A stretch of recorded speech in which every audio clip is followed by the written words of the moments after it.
Assalamualaikum warahmatullahi wabarakatuh. Selamat siang sahabat Irdoners. Hari ini kita ada di daerah Jalan Padang, Manggarai Om ya, Jakarta Selatan. Nah, kita ketemu mau mencari ilmu tentang arti kehidupan dari beliau. Nama lengkapnya Om? Ruswandi, Didi Ruswandi. Didi Ruswandi. Iya. Dulu kayak nama Sunda banget Om. Iya. Ruswandi, Didi Ruswandi gitu. Didi Ruswandi aja. Oh, Didi Ruswandi. Pemain bola dulu. Pemain bola Om ya? Dulu. Oh, ceritakan dong Om. Gimana? Wah. Masa mudanya. Wah, itu masih kecil, pas SD itu. Ya. Main bola dulu ada lapangan bola ABC namanya di Senayan. Senayan. Blok M. Senayan. Oh, Senayan deh. Oh, itu Blok S ya. Iya, Blok S. Senayan. Itu. Ya itulah SD kelas 4. Kemudian ada sobat itu sekarang jadi penyanyi di Iwan Fals. Oh, itu sobat itu SD sama-sama main. Jadi main sama-sama. Dia yang ngajak main bola. Iwan Fals ya. Iwan Fals. Virgianto namanya kan. Virgiawan Listanto. Virgianto Listanto. Sama satu lagi ada pemain band juga, Tony Wenas. Oh, Tony Wenas. Nah, itu satu geng tuh. Ada fotonya. Ya. Jadi ya itulah. Karena mereka suka main bola, saya boleh bergaul sama mereka kalau bermain bola. Oh gitu.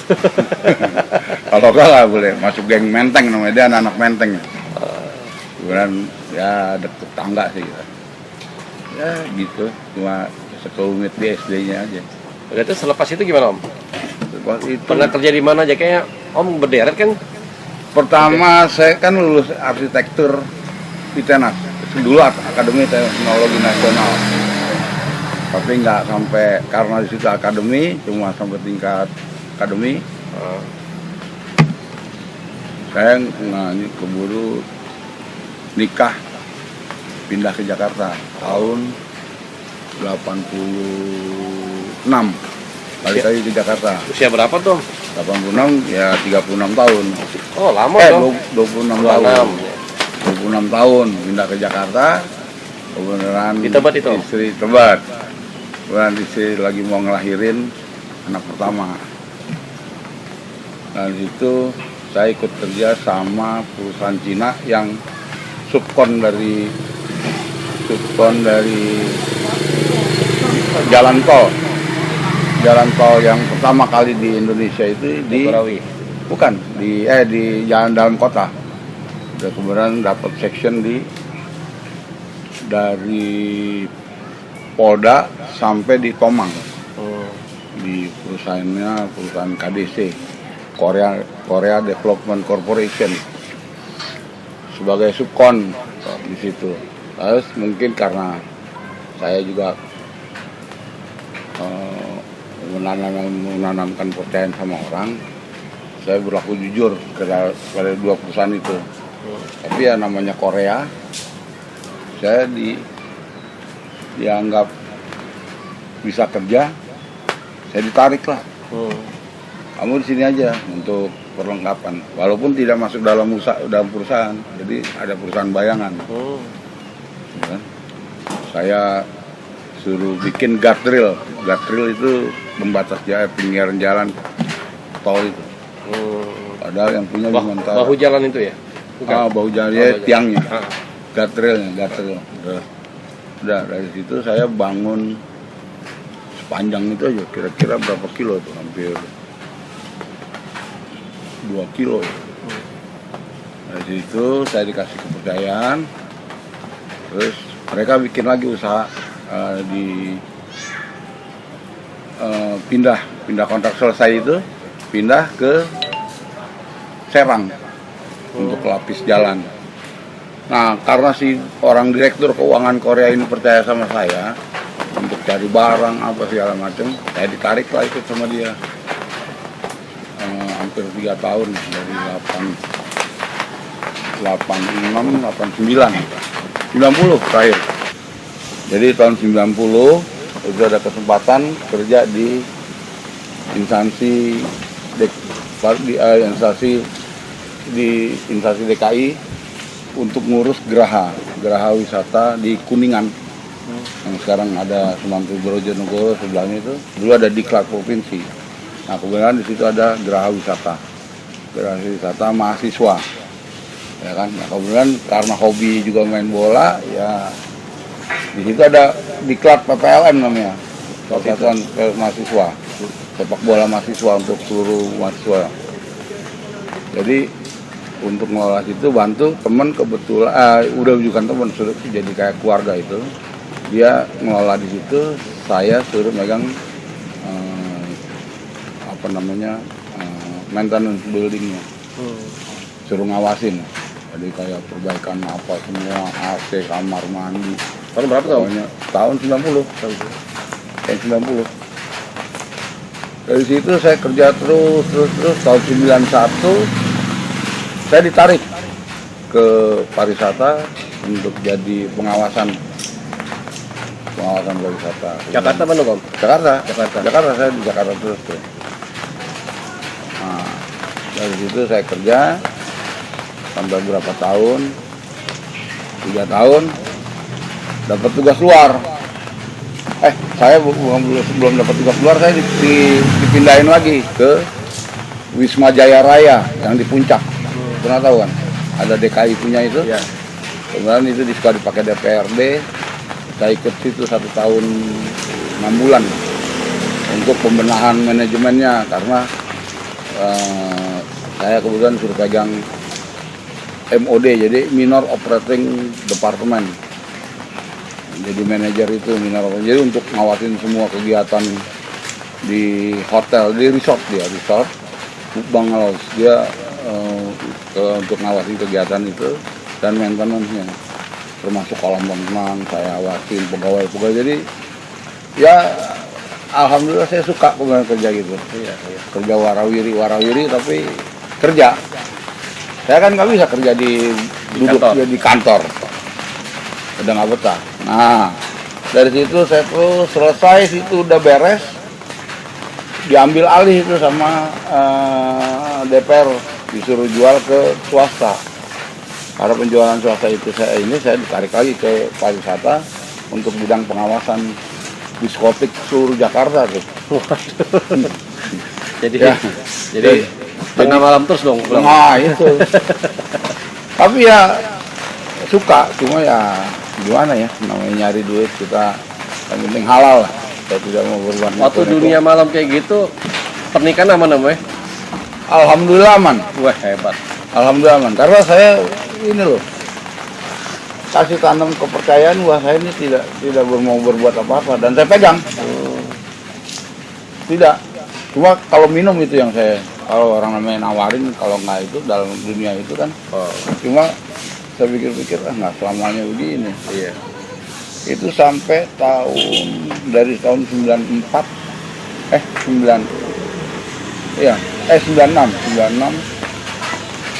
tuh sampai tahun 2000. 94 6 tahun ya? Iyalah 6 tahun. Kira-kira gitu. Terus ya udah, saking nggak suka juga, jenuh dunia malam, ya terpaksa lah saya alih ke profesi lagi. Tadi kita sempat cut nih sebentar karena hujannya deras banget, jadi suara kita bicara nggak kedengeran. Sekarang kita lanjutin ya Om ya, sampai di Pekanbaru tadi Om. Pekanbaru ya, Pekanbaru saya dapat proyek, saya di Pekanbaru itu dapat proyek pengawasan pabrik CPO. Nah, sampai sekitar CPO itu kan pembuatan minyak kan Om ya? Palm oil. Ya, untuk pabrik, untuk minyak oil itu dari sawit. Dari situ dapat sekitar 1,5 tahun untuk pengawasan. Saya juga berhenti bukan karena saya yang berhenti, karena perusahaan itu sudah tidak bangkrut, bukan bangkrut, diklaim di reject sama BRI, nunggak. Karena bukan nunggak, jadi tidak sesuai dengan persentase pekerjaan. dari anggaran sama itu akhirnya BRI juga mulai ya ada ke inilah. Akhirnya dari situ selesai, saya pindah ke Jakarta, disuruhlah ada teman dulu yang punya diskotik poster itu, suruh bikin usaha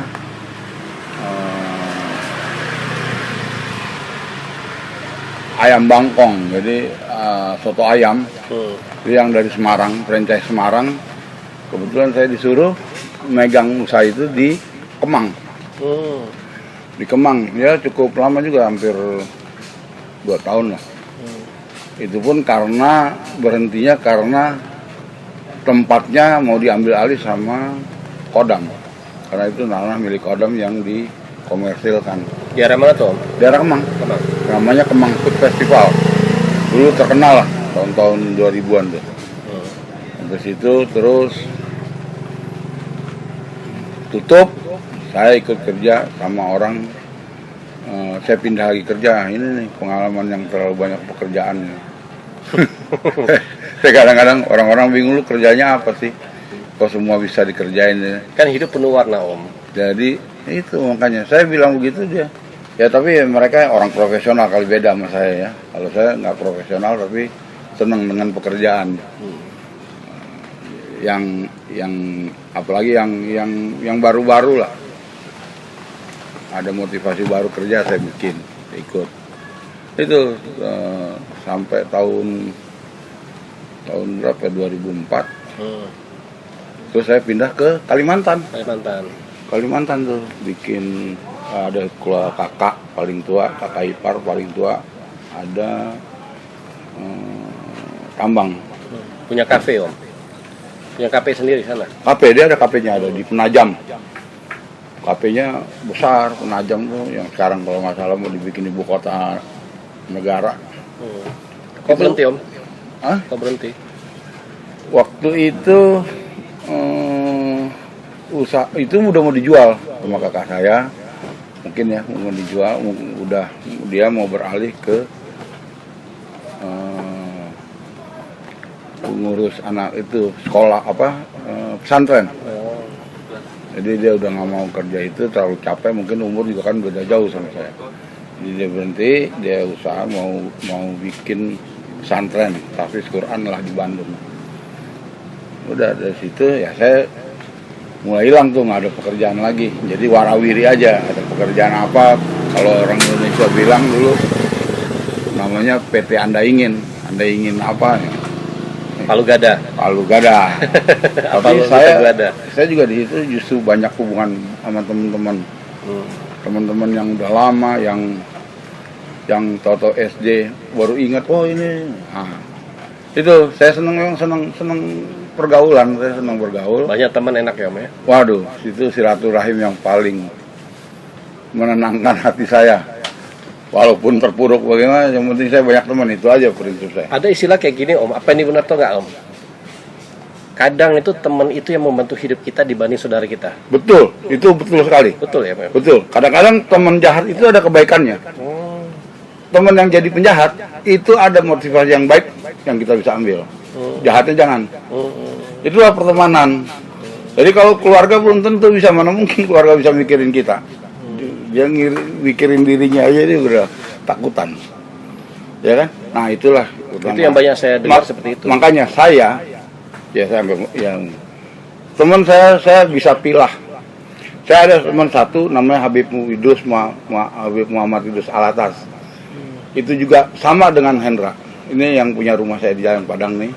Itu saya sama dia dari kelas 1 SMP. Om Hendra dari tahun 74 sampai sekarang saya tidak pernah putus. 74 berarti berapa tahun? 36 tahun. Masya Allah. 46 tahun saya. Dan saya itu karena hampir kayak usia saya. Iya, tapi itulah teman. Jadi supportingnya. Ya, jadi sekarang Om Hendra yang bantu Om sekarang. Oh iya, semua dia usaha ini juga dia bantu. Usaha apa nih, Om? Namanya kayak kita waktu itu saya buka usaha kopi ya, ini bikin kopi lagi. Nah, saya bikin barista-baristaan lah. Iya, alhamdulillah. Tapi kalau saya kan seneng ngulik, jadinya kalau orang pakai standarnya ini saya agak rubah dikit. Coba dengan resep Om sendiri ya. Dengan resep sendiri, standarnya lah. Jadi ada, saya lihat tadi Om, satu Om dulu pernah di diskotik nih. Berarti kan rumah tangga itu bisa bertahan sampai sekarang itu apa kiatnya Om? Biasanya kalau diskotik itu kan banyak godaan Om. Oh banyak, sangat banyak karena itu dunia setan ya. Kalau kita bilang iblis itu dunia laknat loh. Ceweknya cantik-cantik. Waduh, kan? itu udah nggak bisa dibilang deh. Cuma kalau kita niatnya udah nggak benar, saya di situ niat mempertahankan, itu kita menghidupkan nafkah gajinya itu saya cari untuk kehidupan keluarga, bukan dari uang kutipan ya. Saya nggak pernah kasih uang kutipan yang dari diskotik itu ke rumah, enggak. Saya nggak pernah mau untuk mikirin situ. Dengan gaji yang ada cukup, alhamdulillah itu saya mau terima gitu. Yang penting saya nanamin kepercayaan sama dia, saya nanamkan kepercayaan sama dia bahwa saya benar-benar butuh rumah tangga saya, ya. bukan butuh hidup. Ya. Butuh rumah tangga saya. Berarti butuh benar-benar keutuhan rumah tangga. Iya, itu sangat. Makanya ya alhamdulillah dari semua juga anak-anak saya juga ya. Iya, patuh-patuh. Santun lah. Patuh-patuh. Saya nggak mau neko-neko. Mungkin kalau si saya kaya, mungkin anak saya juga jadi kurang ajar kali saya juga. Pasti ada hikmah. Jadi ya, hikmahnya saya ini dengan apa adanya saya terima anak saya. Alhamdulillah sarjana tiga-tiganya. Alhamdulillah. Inilah, apalagi yang itu, yang nomor 1 yang cewek siapa? Nomor 2 si Dita. Gitu ramah banget Om. Nah, kemudian itu yang tentang satu Om. Yang kedua adalah Om diterpa terus nih. Ibaratnya hidup tuh begini Om, gelombangnya naik turun ya. Kenceng banget kan ya. Apa kiat Om bisa tetap kuat tuh gimana Om? Ya saya prinsip saya harus menghidupkan keluarga. Saya harus, walaupun kontribusinya juga kecil, ya alhamdulillah istri saya dia bisa pintar masak, bantu ya Allah kasih ada hikmahnya untuk saya, untuk keluarga saya. Anak saya pun lulus sekolah juga dari hasil kerjanya dia. Dia sempat buka warung, tapi saya support, maksudnya saya kasih saya semangat, dia supaya warung itu tidak hina. Iya. Hina tuh begini Om. Hina tuh begini Om. Saya prinsip juga tidak pernah mau minta, siapapun. Dan enggak, saya begitu tidak dapat duit saya terima, saya lapor kasih tahu nih saya nggak ada duit, ya udah nggak apa-apa. Tapi ya di situ lah, kita rumah tangga itu harus saling dukung. Kita lagi ada, dia nggak ada ya. Sekarang saya nggak ada, itu saya dukungnya. Tapi juga kita tidak boleh melupakan walaupun sekecil apapun pendapatan ya kita harus tetap kontribusinya ada. Yang ketiga Om, bagaimana kiat Om punya teman itu bisa solid Om, pertemanan itu bisa solid. Nah ini yang saya tidak pernah mau berkhianat sama teman nih, apalagi sama keluarga kan. Apalagi sama teman-teman itu saya anggap sebagai penyemangat hidup saya. Saya terpuruk kayak begini nih, saya terpuruk jatuh, tiba-tiba Hendra bilang, udah di tempat gua aja kita bikin daripada disewain sama orang ini. Cuma karena itu dia masih mau, itulah. Kiat apa yang bisa membuat pertemanan itu sangat kompak dan awet? Ya, satu kita harus saling percaya lah. Kita kasih kepercayaan, saling percaya sama teman. Maksudnya gini, kita nggak boleh ada dusta. Yang paling utama. Jadi kalau kita terbuka dan sharing itu kita butuh sharing sama teman ya. Jadi kita harus yakin, dan jangan salah, teman yang bagaimana yang harus kita tahu. Semua saya anggap teman biasa selama dia tidak mencelakakan saya, itu aja. Terus kita bisa dapat pelajaran juga dari teman yang berangas, yang penjahat pun kita masih ada ambil hikmahnya. Kan banyak hikmah. Kita jangan jadi kayak seorang penjahat, tapi kita tetap berteman. Kita nggak mau, jangan ya. Kedua itulah silaturahmi itu kita perlu, itu rezeki buat saya. Kayak sekarang saya di sini, siapa yang mau tiba-tiba ngedadak-dadak, udah tempat gua aja, ya usaha inilah. Padahal orang yang butuh tempat ini juga banyak. Banyak yang gitu tempat ini. Iya. Jadi Om nggak bayar sih dengan enggak lah. ibaratnya Om udah jalankan aja lah gitu Iya, ya. iya, kalau jalan bagus ya. Kalau enggak ya masalah itu kita kembalikan ke Maha Kuasa. Gitu. Om Didi ini buka usaha makanan dan minuman. Minuman yang ringan-ringan ya Om ya. Iya. Kayak kopi, teh, gitu ya, Om. Ya kan lagi tren kalau kopi kan. Iya. Kemudian makanannya apa dong? Itu ada soto. Ada soto gitu. Jadi terletak di Jalan Padang, dekat Jalan Minangkabau, Manggarai. Buka dari jam berapa Om? Pagi jam 8, jam 7 lah. Jam 7 udah mulai buka. Jam 7 pagi udah buka? Udah. Masya Allah. Orang Sampai mau ngopi pagi kan. sampai jam? Sampai jam 9 malam nggak tentu. Kalau ada teman datang kita nggak enak kan kalau tutup. Sabtu Minggu juga buka? Enggak, Minggu enggak. Oh, Minggu ya. enggak. So, jadi kalau teman-teman mau ngobrol tentang pertemanan ilmu ke beliau nih, datang ke Jalan Padang. Jalan Padang patokannya apa nih Om? Patokannya Belakangnya itu aja, belakangnya Pasar Raya. belakangnya Pasar Raya. Ini yang depannya apa nih Om? Maxi Media. Nexi Media. Sama ini apa? Berita Satu. Berita Satu. Pas di depannya persis. Jadi Om ini asik. Umur nggak jadi masalah tapi Om ini asik, benar-benar asik. Tinggal datang menikmati suasana yang asik ya Om ya, suasana asik. Kemudian dengan makanan yang enak. Apa yang bisa aku dapetin lagi Om dari ilmu Om nih tentang kehidupan yang bisa jadi pelajaran untuk sahabat Eardoners? Apa ya? Ya itu, kita tanamkan kepercayaan sama orang. Jangan pernah berdusta, maksudnya jangan pernah berkhianat lah. Apapun yang kita kerjakan, kita anggap semua itu suatu kebaikan. Untuk kita untuk berbuat baik pada orang, kan termasuk amal ya itu. Iya. Iya. Ya. Jadi jangan. Saya juga mungkin kalau saya pernah nyakitin orang dalam bercanda, saya senang bercanda itu aja. Nah itu yang saya anggap gaya hidup. Bukan gaya hidup glamor, gaya hidup santai, serius tapi santai gitu. Sersan. Ya, alhamdulillah kita hari ini dapat pelajaran dari hidupnya Om, yang dimana Om ini diterpa dengan segala macam badai ya Om ya.